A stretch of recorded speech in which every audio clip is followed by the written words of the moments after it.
Good morning. So you can hear me well, I guess. So friends of World Knowledge Forum, welcome to this session on Northeast Asia.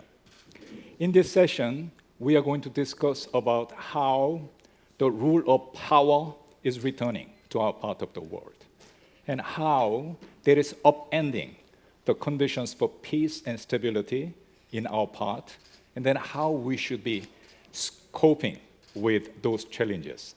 So we have three distinguished panelists. So Ambassador Laitero, my first question goes to you. So the question would be this, which is the last week, on September 3rd, there was big celebration, huge celebration in Beijing. That was 80th anniversary of the Victory Day. And in my mind, the highlight of the whole celebration was the military parade. And then for that military parade, then there were three leaders on the balcony of the Forbidden City. Mr. Xi Jinping, and then Chairman Kim Jong-un, and then Mr. Putin of Russia.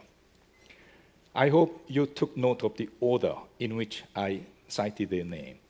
Xi Jinping and Kim Jong-un. Why did I cite his name before Putin? Because it was my observation. He was treated with a kind of treatment, respect, in fact, which in my mind was higher than the one provided to Mr. Putin. So he was, treated with dinner, with separate meeting with President Xi, separate meeting with Putin, and it is understood, it was promised to provide North Korea with additional economic, military, and political support. That, in fact, is bad enough. But at the same time, I was just observing Chairman Kim, and then I said to myself, maybe all of this, in fact, is making him to make bloated assessment of himself. I'm a global leader. All of it could have very negative consequence upon how he would be dealing with, especially South Korea. So that, in fact, is the reason why that 80th anniversary celebration in Beijing was received with much concern here in Korea. So let me ask you, how was it received in Europe? Well, thank you. Well, I think there's one big difference. When you look at the European Union or Europe, nobody gets a red carpet ready for Mr. Putin or anybody else. So there's a clear distance that this is not the way we are used to doing business. But on the other hand, you are completely right, it was a lot of concern. And I looked it up. So the High Representative, sort of foreign minister of the European Union, she said, while Western leaders gather in diplomacy, an autocratic alliance is seeking a fast track to a new world order. Looking at President Xi standing alongside the leaders of Russia, Iran, and North Korea in Beijing today, these are not just anti-Western optics, this is a direct challenge to the international system built on rules. And it's not just symbolic. Russia's war in Ukraine is being sustained by Chinese support. These are realities that Europe needs to confront. I think that quote summarizes the situation. We have to be aware that the order which we are used to work in, order after the Second World War, which was built on rules. And now we are moving into a world where might is right. And now you have two possibilities. You can be sort of stubborn and say, well, I stay with the rules, or I have to change gear and I have to adapt to this new situation. And that's where we are in Europe right now, adapting to a new situation. And that spans efforts to rearm. 800 billion euros are earmarked for that until 2030, which is a lot of money. And also to make a change in policy. We still believe that diplomacy has to be number one. And the use of force has to disappear if possible. But as we have a war of aggression in Europe, and we have this link between the war in Europe and Asia through North Korea, soldiers and weapons, but also South Korean weapons are in use. So on the battlefield of the Ukraine, you see a confrontation between North and South Korea. And I think that shows us that we are in a completely new ballgame, and we have to adapt to it. And as the High Representative was saying, these are new realities. Mr. Kim, could you hear from how it was received in Washington, D.C.? As you know, there are a lot of experts in Washington. There's a lot of think tanks, and they're considered as some of them are very smart with current issues. And I'm sure they all have different views, and they have a different, crash with the different ideas of what this, really means. But as a practitioner in my career dealing with North Korea, Chinese, and Russia, my question will be not about those three standing in front and how that was captured in the world. It looks they get along really well, and they seems gonna build huge alliances. My approach will be how long it will last, because that marriage of convenience is a very strange one. And knowing how much Kim Jong-un, as he personally said during our negotiation, how much he just personally don't like China and how much he doesn't trust Russia. Now he has a need to get to close to them. That's a part of the diplomacy and part of his politics. But my question will be, I don't think it's going to last long. And at some point, when in Kim Jong-un going back to Pyongyang in his train, he said, probably thinking, okay, I accomplished what I came here for. What's the next? I think in his mind, his next step is, how can I leverage this to approach United States? Because end game in North Koreans' mind is that it's only the United States who can help reduce the sanctions and reduce their pressure. And I'm sure this whole event that in his mind, going back to Pyongyang, thinking, how can I take advantage? So we just have to kind of wait and see how this is going to play out. And I believe that at some point there will be some kind of engagement between the United States and North Korea. And at that point, I would like to see how China and Russia is going to react. So Suzuki-san, in the sense that there is USTR Korea, and then he wrote an article to the New York Times just several days after United States and European Union concluded this tariff deal in Thornbury, Scotland. And USTR Korea said, well, United States is throwing away WTO. We are ditching WTO. And then we are deploying Thornbury system. So what is Thornbury system? Thornbury system is bilateralism. Thornbury system is a lot of pressure, power politics. Thornbury system is transactionalism. So this is something quite completely different from the international system we have known. I think that decision or approach of the United States is placing us, that is to say allies of the United States, in a very difficult situation. In the sense, with United States, we have to live by Thornbury system. However we may call it, we have to live by Thornbury system.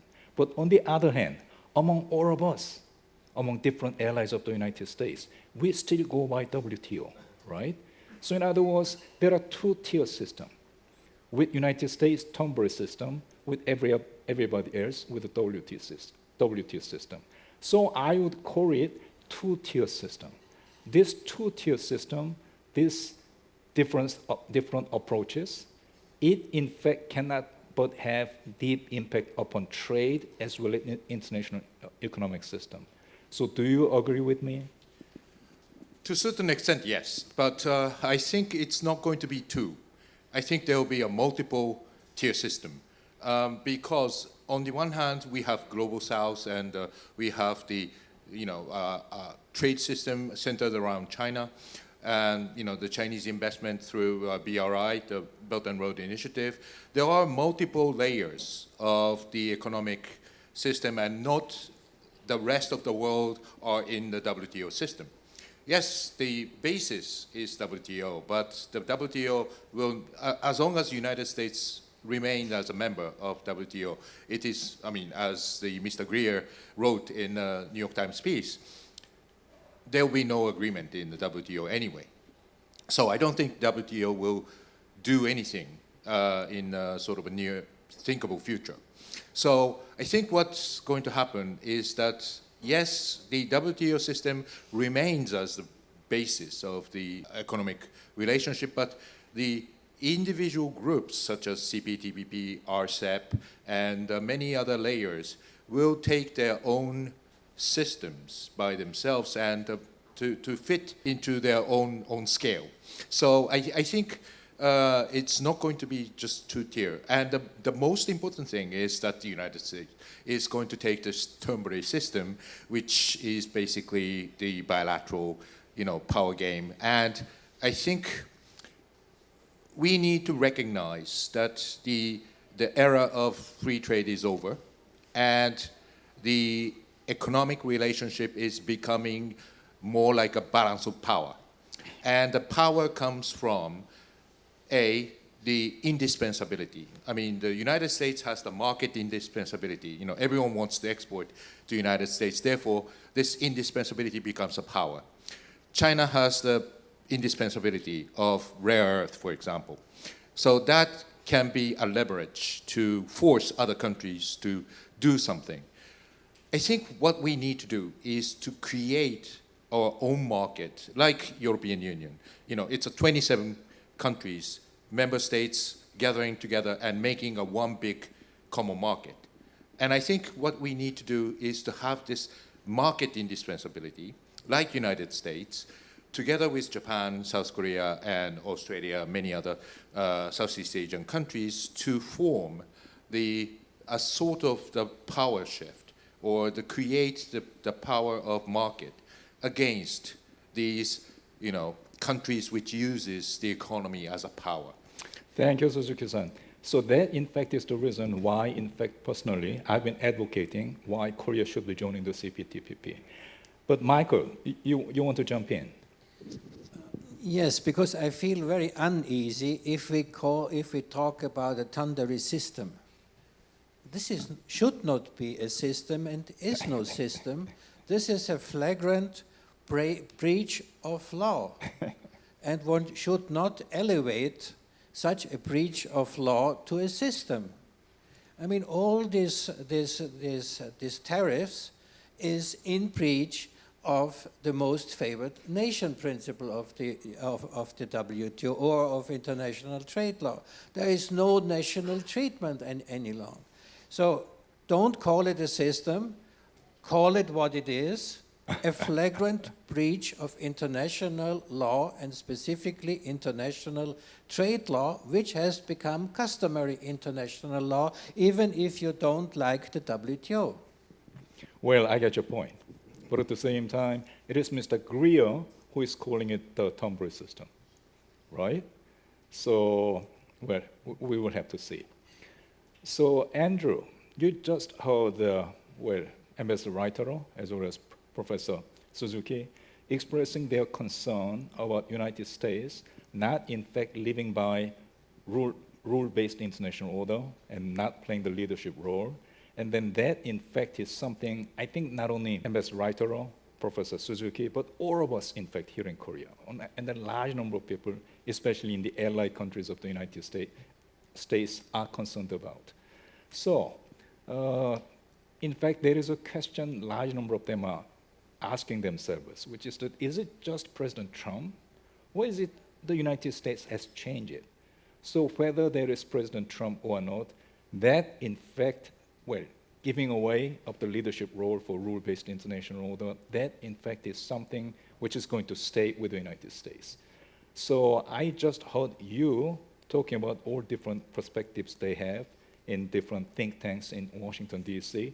But you said, well, against all of those perspectives, then of course there is practitioner's perspective.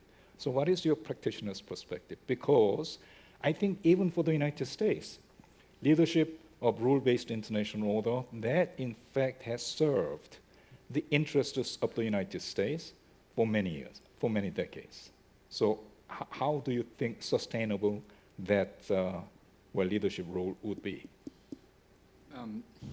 So before I kind of share my thoughts, I don't think I can really deliver the intellectual level of the thoughts that two gentlemen here mentioned about this topic. What I can tell you is that, obviously Trump is not a great fan of the rule-based international order, and that was very obvious during the first term, and now he's really start pushing away from that international order. In fact, he's more focused on transactional, and he's going to try to deal with all those different issues, and more focus on transaction rather than using well-established rule-based international order. In fact, that particular scam is not really perfect. So over the years, last 80 years, it's been established, but there's a lot of countries that are not happy with it. And Trump, as obviously as you saw, he doesn't really give much credit to UN. He's always harassing NATO. WTO is not a most kind of convenient way of influence the trade. But one thing that I don't think he really realized is that over the last 80 years, U.S. was the big benefactor of having the rule-based international order. We had a UN, we had NPT, Non-Proliferation Treaty, we had a NATO, and whenever U.S. went to a war in Middle East, you have to have allies join you. U.S. could not fight, right? You have to work with your allies, and without that sort of relationship, you cannot really sort of pushing your agenda in the world, and U.S. has been a big benefactor of that rule-based international order. Now, the China come up with their own version, and maybe there's 22 countries is maybe amenable to join it, but also China is going to have a hard time to be a leader of the new the international order, because you have to manage and influence a lot of international organizations to bring them into your fold, like World Bank, WTO, and in other organizations that where you can bring all your allies to make a decision on certain issues. And United States been very influential through those kind of organizations. Is it China is ready? And I don't think China is ready to do so. I know they're talking big and all that, but in reality, I don't think they're yet to be compared. And I know it sounds like I'm very pro-US, but being in China, working in China for several years, and watching the China's certain behavior in the international arena, I don't think they're ready to take that role. So I think it's going to be this conflict with U.S. current president, not great fan of the existing order, and the China, although they're saying all the right things, but they're not ready to assume. So I think this is going to be somewhere is going to have a crash. And you asked me earlier whether this trend is kind of that exists, probably exists in U.S. society, or this is just Trump. I think the average American would not care, right? But once the Trumps take this route about it's all about transaction, it's all about U.S. interests, and we're going to deal with individual countries in our own term because of our own interest, that's going to play internal politics from now on. And whoever comes in to replace Trump cannot ignore that particular, kind of thought, because that's what Americans going to get used to it. So it's going to be a tough, but I don't have an answer, but that's sort of my view. That's good enough. Thank you so much. So let us just move on to some specific issues. So Michael, once again, let me raise this specific issue with you. And then that, in fact, is about Ukraine. And then the war broke out in February 2022. Then at the time, we said, well, the way this war is concluded, it, in fact, will have a deep impact upon Northeast Asia. The way China deals with the Chinese Taipei, the way North Korea would be, the level of provocation North Korea would be ready to bring in. So from day one, watching Ukrainian war, we in Northeast Asia have thought the way it is to be concluded is going to have deep impact upon Northeast Asia as well. So my question would be this, which is that President Trump, he in fact has making, I think, genuine efforts in order to bring peace to Ukraine. But I think there is one essential element for that peace arrangement, which is guaranteeing security for Ukrainians. And there is an expectation in Ukraine that West Europeans, they in fact will help us with presence of West European troops. That in fact would be a guarantee for our security when we enter into peace agreement with Russia. So, but at the same time, Russia is in fact vigorously opposed to that view of stationing West European troops in Ukraine. So how shall this critical issue play out in the days to come? Well, these are the discussions which are taking place in Europe right now, and I say Europe because this includes the UK, this includes Norway. It's not just an EU issue, it's a European issue, because the European order is at risk, and we have established that order in 1975 with the Helsinki Acts, which was recognized at the time by the Soviet Union and which and was passed on to Russia. With the Ukraine, there is, of course, a deep problem of credibility, because we should not forget that in 1994 there was this Budapest Memorandum where Russia, United States, France, Germany, and China guaranteed the security of the Ukraine if the Ukraine gives its the Soviet nuclear weapons on its territory back to Russia as the successor state of the Soviet Union. That's what they did. And did they get this immediate support when they were attacked? Now, the answer is no, but it is the same principal problem if one of the guarantors, Russia, attacks, then the system doesn't work. It's the same like in the P5 in the United Nations Security Council. If one of the P5 is a party to the conflict, the United Nations Security Council is paralyzed. Now, in Europe, there is thinking to put together a coalition of the willing and to move troops as close as possible to the Ukraine or into the Ukraine. And that's still open. Yes, Mr. Putin is opposed, but can you tell me anything where he's not opposed to? I think if we take everything on face value, what we hear from Russia right now, that's not justified, and that's not part of a negotiating process. And it's rather disturbing if one party is offering things which were not even demanded. I mean, we all know how negotiations take place.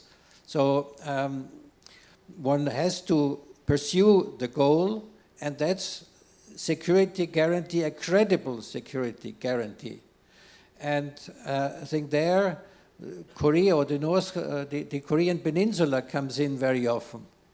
There is talk about freezing the conflict, freezing the conflict like here on the Korean Peninsula.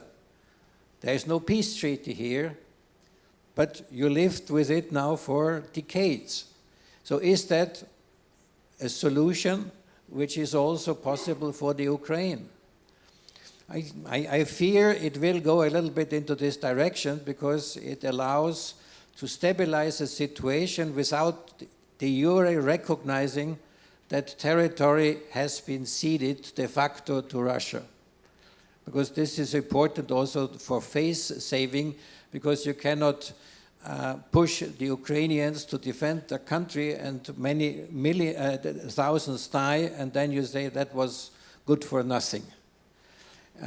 So continuing financial support, continuing support with armaments, and putting together a credible force where I think France and the UK, also as nuclear powers, have to play a role. And I think, and at the end of the day, even this administration might understand that this is not just a European conflict, but it's a conflict of principle. And that if there is a clear winner, the aggressor Putin, then everybody is losing, including the United States. But I think So there you have Michael, a when job you said to explain that to Mr. Trump. So, Michael, when you said this administration, I understood you meant administration of the United States. Yes. Thank you. All right. Suzuki-san, well, last week, I think it must have been a very busy week in Tokyo because September the 3rd, there was the 80th anniversary celebration in Beijing. But at the same time, on September 4th, there were two important progress with respect to this economic arrangement between United States and Japan. On the one hand, there was something called MOU signed on the issue of investment. And then on the same day, President Trump signed an executive order lowering tariff for automobiles, Japanese automobiles, from 25% to 15%, right? So congratulations on the lowering of tariffs from 25% to 15%. But when it comes to that MOU on investment, I, in fact, tried my level best in order to understand what, in fact, is included in that MOU. And then the more I understood about the MOU, the more I was concerned. One, I was concerned about funding arrangement in the sense that the decision, I'm just quoting Secretary Lutnick, he said, well, the decision for investment will be made by President Trump. And then once he makes the investment, Japanese should bring the money in 45 days. And then they, in fact, have to bring all the money, $550 billion, during the term of office of President Trump. That's what Secretary Lutnick said. And I said to myself, what kind of arrangement is this? In the sense that decision is going to be made by Mr. Trump, but at the same time, investment is going to be made by Japan. So split between investor and decision maker, right? Second reason I was concerned about how the fund is going to be well implemented. And then that, in fact, is going to be implemented by special purpose entity, not by companies. And I said to myself, well, what would be the impact of special purpose entity, in fact, dealing with operating huge amount of money? Because when you make investment by a company, the company is making the investment at your own risk. In other words, if things do not move in the right direction, then you will be losing the investment, and in fact, that will be the end of your business. But when it comes to government officials who would be filling the position in this special purpose entity, it's not the case. If the business doesn't go in the right way, then they are still there. They are not risking anything of their own interest, right? So that, in fact, would be not sustainable to run the government, to run the project. Third reason was because of this split of profit between United States and Japan, which is 50-50 during the initial phase and 90-10 in the second phase. And I said to myself, well, in the usual business, in the market economy, how do you decide the split of benefit? You decide by, well, taking into consideration the level of risk you assume. In the whole idea, Japan is risking 100%. United States is risking nothing. Then how come there will be 50-50% split of profit? And how come there will be 90-10% split of benefit?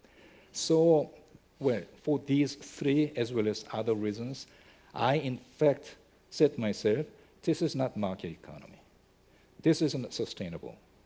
So that in fact is what I said myself out of very limited knowledge of MOU, but you in fact are rising star in economic security. So you must know more about this deal, right? About this MOU.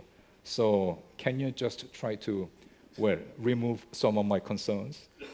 Well, I cannot remove your concern because that is right answer and the right interpretation. The whole picture is the shift from tariff to investment. So basically, it is a trade-off between lowering a tariff on especially in the automobile, and to give a preferential treatment for the investment of the $550 billion.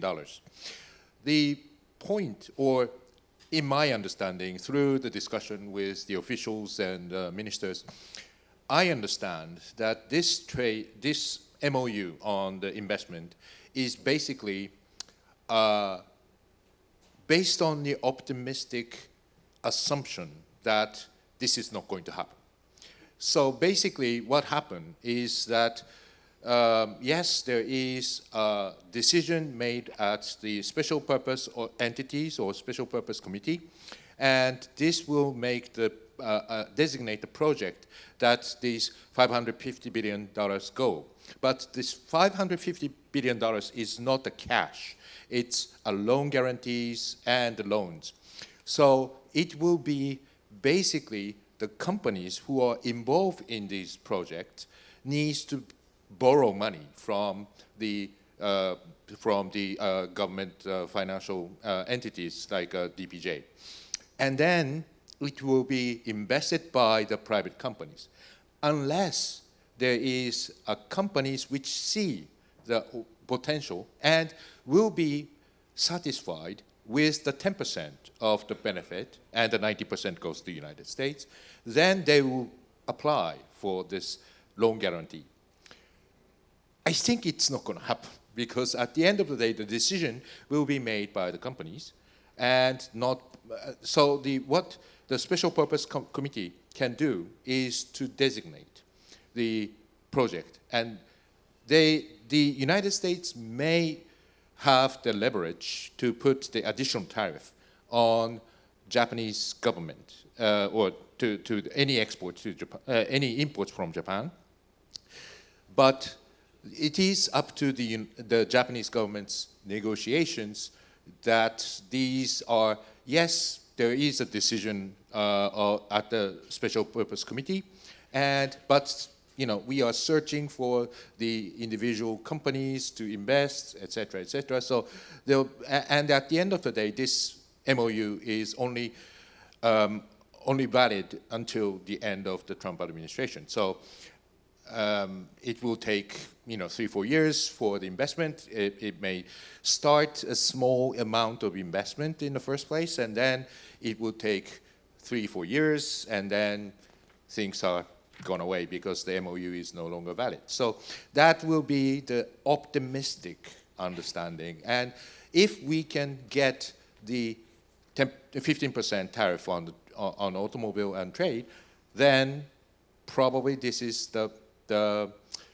probably this is a good deal. So that was the understanding.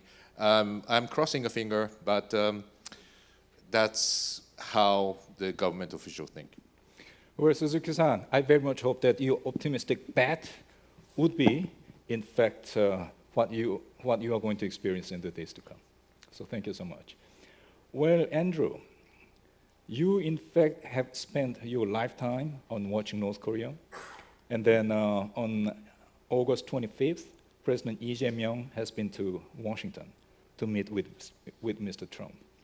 And then President Lee said, well, you are making genuine efforts in order to bring peace to large areas of crisis. And then you, in fact, know best of Chairman Kim Jong-un. So I very much hope that you, in fact, will be meeting with Kim Jong-un and make best use of your knowledge and experience to bring back peace on the Korean Peninsula, to deal with North Korean nuclear issue. That, in fact, has been watched very closely in Seoul, and then there are a large number of people who are concerned, where President Trump, in fact, in his haste to resolve this North Korean nuclear issue, could be making, in a sense, small-scale deal, in the sense that, accepting certain, say, North Korean nuclear weapons, but at the same time agreeing to the presence of the deployment of North Korean, intermediate-range missiles in North Korea. So that, in fact, could be removing some of the threats for the United States, but at the same time, increasing the threats even more deeply for South Korean security. So that is a concern. And then you, in fact, have decades of experience behind you. So in order to prevent that kind of development, what would you be recommending to President Trump or to President Lee Jae-myung? Yes, absolutely.